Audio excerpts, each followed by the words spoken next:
ठीक है, हम स्टार्ट करते हैं। आज हम आपको टॉपिक पढ़ना था, वो क्या था? Equation of A part. हमें पार्ट का इक्वेशन पढ़ना है। तो देखो, हम लोग को इक्वेशन ऑफ द पार्ट अगर कोई निकालने के लिए बोलेगा तो उसके लिए हमें क्या करना पड़ेगा? इक्वेशन ऑफ द पार्ट निकालने के लिए हमें क्या करना है? तो देखो, इसके लिए सबसे पहला हमारे पास जो गोल होना चाहिए वो क्या होना चाहिए कि हमें टाइम को किसी भी इक्वेशन से हटाना है।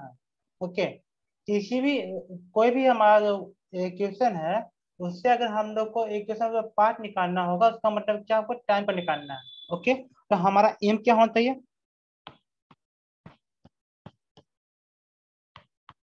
हमारा एम क्या होना चाहिए? टू रिमूव टाइम फ्रॉम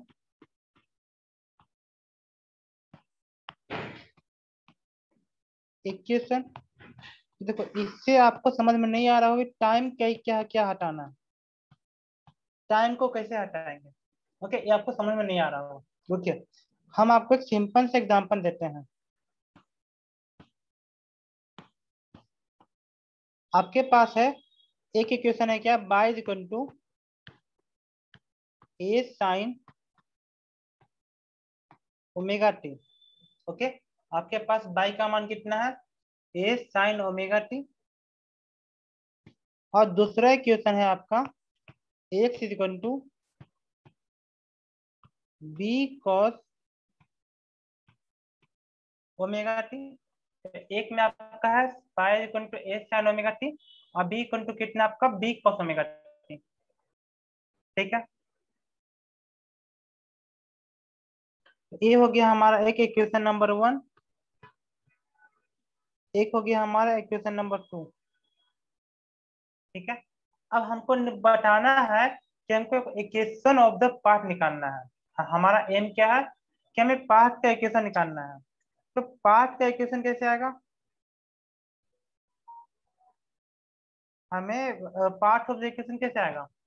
तो इसको निकालने के लिए क्या करना पड़ेगा? पार्ट ऑफ द इक्वेशन निकालना। हमारा जो एम है, फाइंड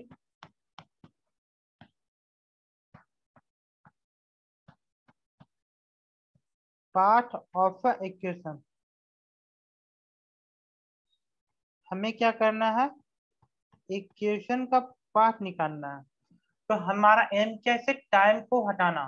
तो टाइम कैसे हटेगा? टाइम कैसे हटेगा? ये हमारा जो मेन गोल है, हमारा जो मेन गोल है,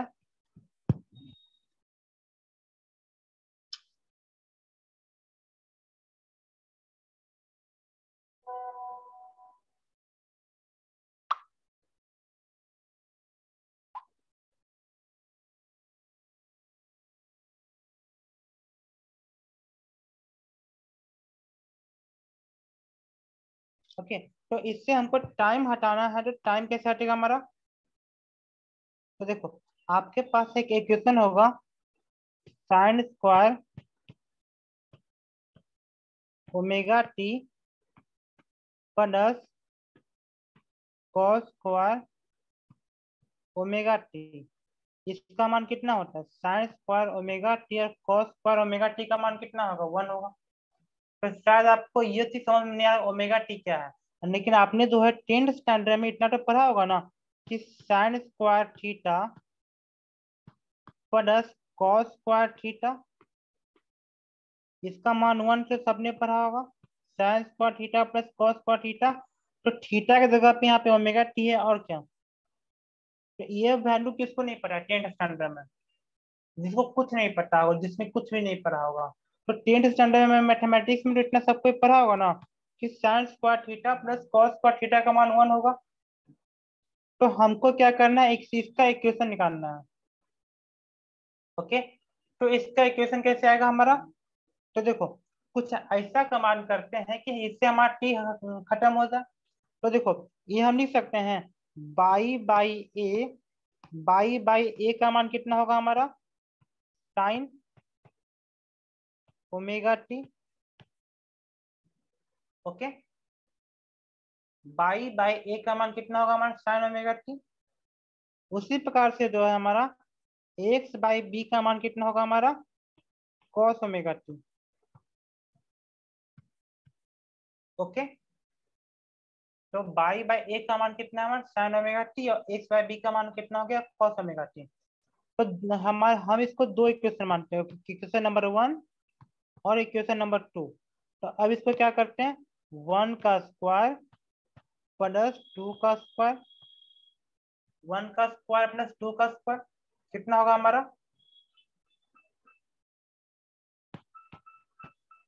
बाई बाई ए का whole square,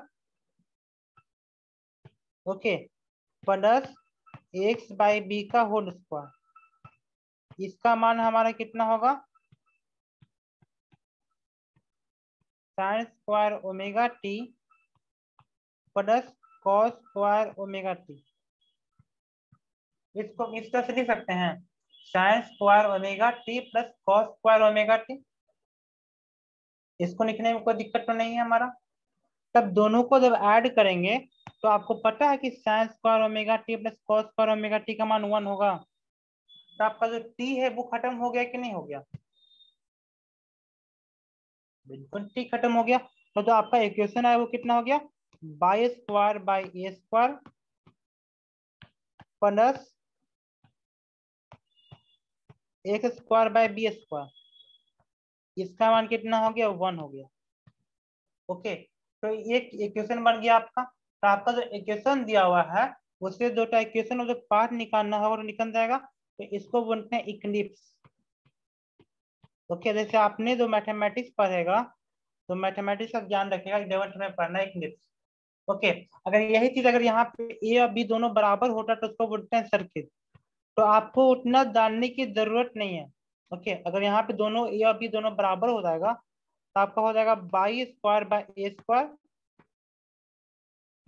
plus x square by a square is equal to 1। तो आपको ये जानने की जरूरत नहीं कि ये सर्किल है कि इक्लिप्स है।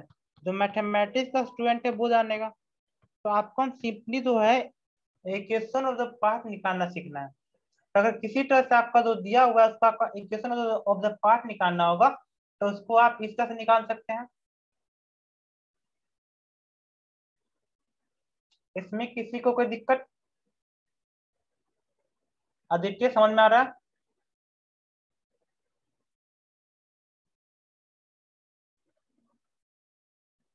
यहाँ पे स्क्वायर छोड़ दिया कशिश, इसमें कोई दिक्कत कि इक्वेशन ऑफ द पार्ट निकालने में कि इसमें कोई दिक्कत नहीं ना है आप लोग को? मतलब इक्वेशन ऑफ द पार्ट निकालने में आपका एम क्या होना चाहिए कि टाइम को निकाल के हटा देना किसी तरह से, चाहे वो कोई भी प्रोसेस हो। तो इसका कोई पार्टिकुलर चीज नहीं है कि हम आपको बता दें कि ऐसे करेंगे तो हमारा टाइम निकल जाएगा। आपको अपना जो है ज्ञान निकाल लगाना है कि किस तरह से टाइम को हटाएंगे तो हमारा इक्वेशन ऑफ द पार्ट आएगा। ओके, तो ये तो इसको बोलते हैं हीट एंड ट्रायल मेथड।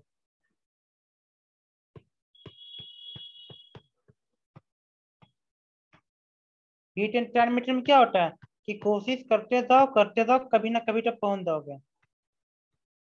तो हीट और ट्रायल मेथड में क्या होता है, अगर आपको परफेक्ट बनना है तो उसके लिए आपको सिर्फ प्रैक्टिस चाहिए और कोई ऑप्शन नहीं है। लेकिन जो ये मैंने आपको क्यों बताया, ये तो मैंने सिंपली आपको समझाने के लिए बताया। लेकिन हमारा ये एम नहीं था, हमारा क्या था प्रोजेक्टाइल मोशन का जो पाथ का इक्वेशन निकालना है। वो तो मैंने आपको समझाने के लिए सिंपली बताया कि इस टाइप का क्वेश्चन भी एग्जाम में पूछ सकता है। अच्छा, हाँ, हम प्रोजेक्टाइल मोशन पढ़ रहे थे, हम लोग हमारा जो प्रोजेक्टाइल मोशन जो है हमारा एम है। तो अगर किसी भी ऑब्जेक्ट को हम यू से थ्रो करते हैं at an angle theta with the horizontal, horizontal से जो हम एंगल थीटा बनाते हैं, ठीक है। तो इसमें क्या होगा हमारा रेंज जो होगा आर होगा, और जो मैक्सिमम हाइट होगा वो कितना होगा हमारा एच होगा। समझ में आ रहा है? जो रेंज है कितना आर है और मैक्सिमम हाइट है वो एच है। तो हमको क्या करना है इक्वेशन ऑफ द पार्ट चाहिए। तो इक्वेशन ऑफ पार्ट में क्या निकलेगा आप ही बताइए। तो सबसे पहले इसका जो बेसिक चीज है वो आप नामकरण कर देते हैं। ठीक है, तो पहले हम एक्स एक्सिस में आएंगे, फिर हम वाई एक्सिस में आएंगे। दोनों एक्सिस में हम बारी बारी आ सकते हैं। एक बार में दोनों में काम कैसे करिएगा, एक बार में कोई एक ही काम ना करिएगा। एक बार एक्स एक्सिस में आइए और एक बार वाई एक्सिस में आइए। ठीक है, तो देखो एक्स एक्सिस में क्या करना है हमको, हमारा इनिशियल वेलोसिटी कितना होगा बताओ जरा, u cos थीटा। और इनिशियल वेलोसिटी कितना होगा आपका, तो इनिशियल एक्सलेशन कितना होगा आपका, तो आपका एक्सलेशन होगा 0 एक्स एक्सिस में। एक्स एक्सिस में आपके पास कोई भी एक्सलेशन नहीं है। बाई एक्सिस के बारे में बात करते हैं, तो बाई एक्सिस में आपका जो इनिशियल वेलोसिटी है वो कितना आपका u sin थीटा, और जो आपका जो ए बाई है वो कितना है आपका -d।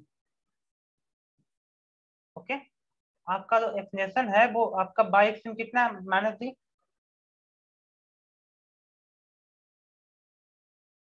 ओके, तो आपका जो एक्स है वो आएगा, वो डिस्टेंस आएगा, तो एक्स एक्सिस में वो कितना आएगा ut plus half A T square. तो ए का मान 0 है, तो आपके पास कितना आएगा सिर्फ u cos theta into T. Okay, u cos theta into T. तो यहाँ से आपका t का मान कितना आ गया, X by u cos theta. तो यहाँ से आपका टाइम का मान कितना आ गया, X by U cos theta. Okay, क्योंकि आपको क्या करना है, टाइम को किसी ना किसी तरीके से हटाना है। अब आते हैं हम अब बाई के बारे में। तो हमारा तो बाई में जो डिस्प्लेसमेंट होगा वो कितना होगा हमारा ut plus half A T square, formula change नहीं करने वाला। तो आपका बाई एक्सिस में जो वेलोसिटी है वो कितना आपका u sin थीटा है इंटू टी, प्लस आपका एक्सलेशन का मान कितना है -d है, तो हाफ -d टी स्क्वायर।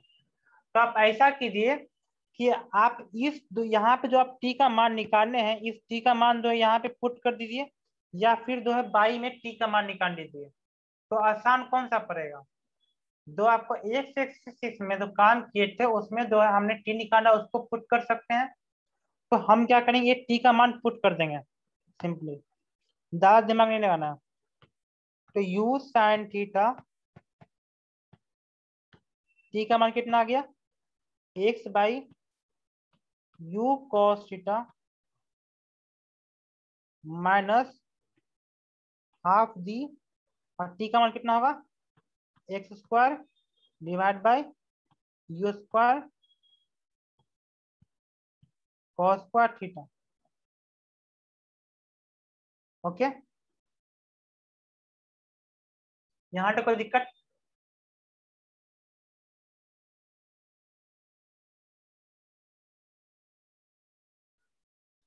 यहाँ तक किसी को दिक्कत, आदित्य कोई दिक्कत है तो पूछ सकते हैं। कशिश, यहाँ तक हमने किया, किसी को दिक्कत है, क्योंकि अब जो आगे करेंगे थोड़ा वो कॉम्प्लिकेशन हो सकता है, इससे परे खुद यहाँ तक किसी को दिक्कत ना होगा तभी आगे बढ़ेंगे।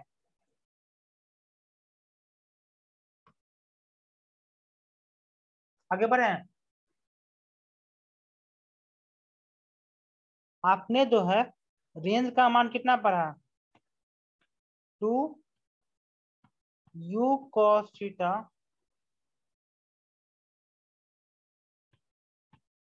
u sin theta by the. तो रेंज का मान सबको याद है कि नहीं है, क्योंकि नया नया चैप्टर पढ़ रहा है तो फॉर्मूला याद करते जा रहे हैं कि नहीं याद हो रहा है। रेंज का मान कितना 2u cos theta u sin theta by the, ये याद है कि अभी नहीं याद है।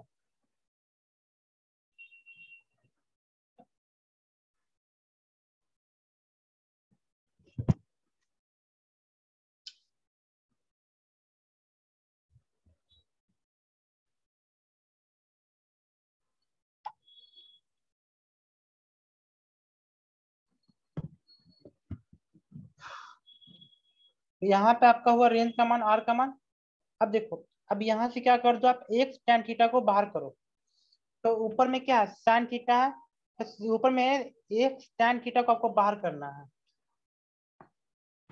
तो देखो यहाँ पे जो sin theta by cos theta का वो tan थीटा हो जाएगा, लेकिन यहाँ पे तो साइन नहीं ना है, तो क्या करो, साइन से गुना करो, साइन से भागा करो, तब तो कोई दिक्कत नहीं होगा। देखो यहाँ पे क्या करना है आपको,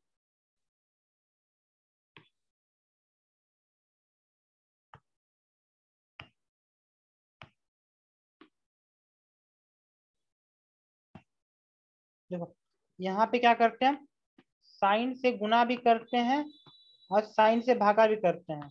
तो मैथमेटिक्स में इतना पढ़ा होगा कि जितना से आप गुना कर रहे हैं उतना से भागा करने पे कोई चेंज नहीं होने वाला। तो और हमको क्या करना है, एक tan थीटा को हमने को कॉमन करना है। तो यहाँ पे जो आपका जो tan थीटा cos थीटा है वो tan थीटा हो जाएगा। ओके, और यहाँ से आपका u और u कट गया, तो आपका मान कितना होगा, 1 - अब देखो, अब यहाँ पे आपके पास एक एक्स बचेगा, तो हाफ जी इंटू एक्स, और नीचे से क्या होगा, नीचे से भी tan थीटा cos थीटा हट गया, तो नीचे बचेगा u square cos theta sin theta. समझ गए या नहीं समझ गए, आप मेरी बात को समझ रहे हैं। अब देखो ये हमारा हो गया इक्वेशन ऑफ द पार्ट। अब देखो इसमें से अब आपको क्या करना है, एक tan थीटा का मान जो आएगा वो कितना आएगा आपका, एक tan थीटा का मान कितना आएगा, 1 - x/r। पूछो कैसे, तो देखो ना, यह जो पोर्शन है जिन इसको हटा निकालते हैं, आपका जो है नीचे में क्या, 2u² cos theta sin theta, और ऊपर में दी है, तो इसको हम 1/r लिख सकते हैं कि नहीं लिख सकते इतना चीज को, आप बताओ ना, इसको कंपेयर करो ना हमारा, यहाँ पे जो आपका जो है ये जो कंपेयर करने का चीज है कि नहीं है, देखो तो जरा। तो प्रोजेक्टाइल मोशन का जो ट्रेजेक्ट्री का जो क्वेश्चन होगा वो क्या होगा हमारा, x tan theta minus into 1 - x/r।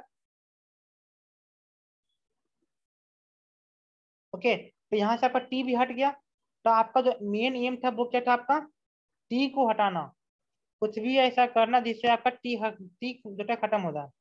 Okay, तो आपका ट्रेजेक्ट्री ऑफ द इक्वेशन आ गया इतना, एक्स tan थीटा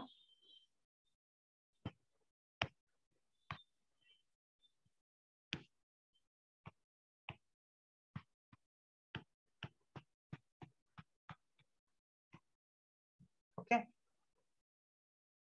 यहाँ तक किसी को दिक्कत,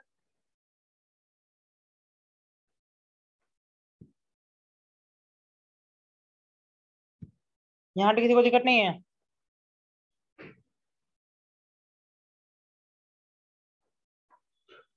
अगर यहाँ में किसी को कोई दिक्कत नहीं होगा, तो हमने जो क्वेश्चन छोड़ा था 121 122 123, याद है, मैंने कहा था कि 121 122 टेस्ट को बताने के लिए जो था आपको ट्रेजेक्ट्री ऑफ इक्वेशन बताना पड़ेगा, तभी ये क्वेश्चन बनेगा। तो अब ये क्वेश्चन जो है हम बना सकते हैं आसानी से।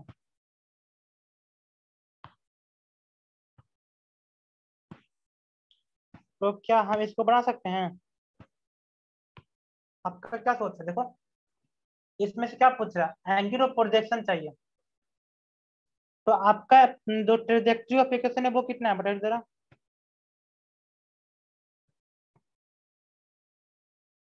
आपका ट्रेजेक्ट्री ऑफ इक्वेशन कितना है, यहाँ से क्या कंपेयर कर सकते हैं हम, चलिए इसे को अपने हटाइए।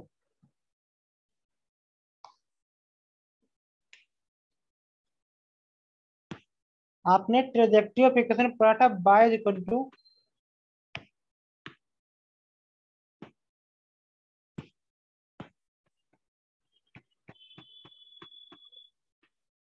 X tan theta 1 minus x by are,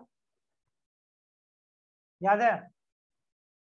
अब क्या करना आपको, क्वेश्चन बनाना नहीं है, आपको कंपेयर करना है इससे। तो देखो इसमें क्या, एक्स को अंदर कर दिया, ठीक है।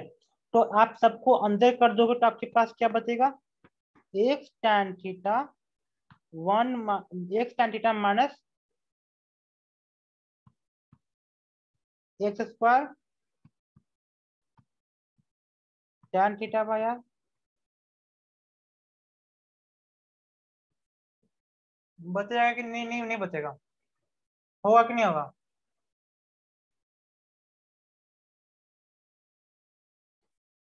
ओके, तो देखिए आपका जो है क्या है, यहाँ पे जो जी के जगह पे, d/2 की जगह पे क्या है आपका, मतलब यहाँ पे अगर लिखा जाए तो एगो एक्स को हटा दोगे तो आपका क्या बचेगा, x tan theta by R की जगह पे क्या है आपका d/2।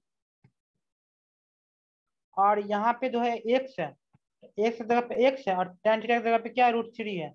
तो अगर आपका tan थीटा का मान होगा √3, तो थीटा का मान कितना होगा आपके पास, 60 डिग्री, होगा कि नहीं होगा। अगर एक्स tan थीटा में, मतलब यहाँ पे tan थीटा का मान √3 है, तो थीटा का मान कितना होगा, 60 डिग्री। तो इसको हम कंपेयर कर सकते हैं और हमारा आंसर सीधे एक बार में आ गया, ऑप्शन नंबर 2।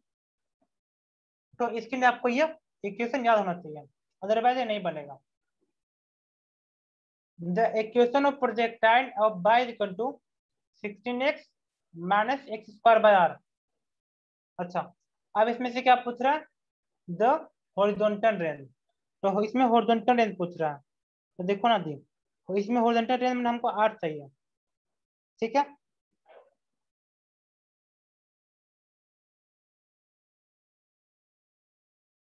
तो यहाँ पे एक्स tan थीटा की जगह पे क्या आपके पास 16x है, ओके। और यहाँ पे आपके पास रेंज की जगह पे क्या आपके पास,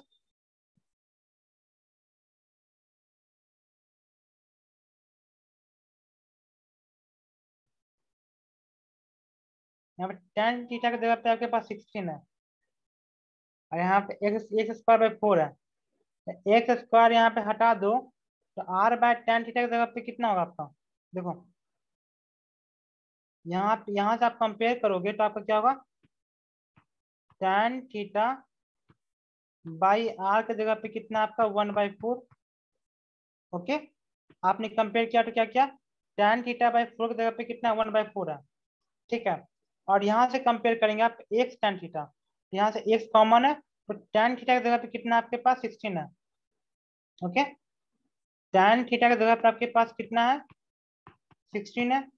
यहाँ पे क्या कीजिएगा, 16/r = 1/4, ओके। तो यहाँ से आपका r का मान कितना हो गया, 16×2 = 32, 16×64, 16×64 सही है ना। तो आपका रेंज का मान कितना हो गया, यहाँ पे कितना दिया हुआ है, 64 मीटर, मतलब कि ऑप्शन नंबर 4। देखो ये इसके लिए आपको क्या चाहिए, इक्वेशन ऑफ द पार्ट को याद पता होना चाहिए, अदरवाइज ये नहीं बनेगा, ओके। तो 121 नंबर, 122 नंबर, तो ये सब क्या है आपका, इसके लिए इक्वेशन ऑफ द पार्ट पता होना चाहिए, तभी क्वेश्चन बनेगा, अदरवाइज ये नहीं बनने वाला। तो हम समझते हैं कि बाकी जो जितना क्वेश्चन है वो भी आपका बन जाएगा, ओके। बाकी इसमें जितना भी क्वेश्चन बचा हुआ है वो आप कोशिश कर सकते हैं, ज्यादा क्वेश्चन नहीं है। अब कल से थोड़ा नया टॉपिक का स्टार्ट करेंगे, हॉरिजॉन्टल प्रोजेक्टाइल मोशन, ठीक है।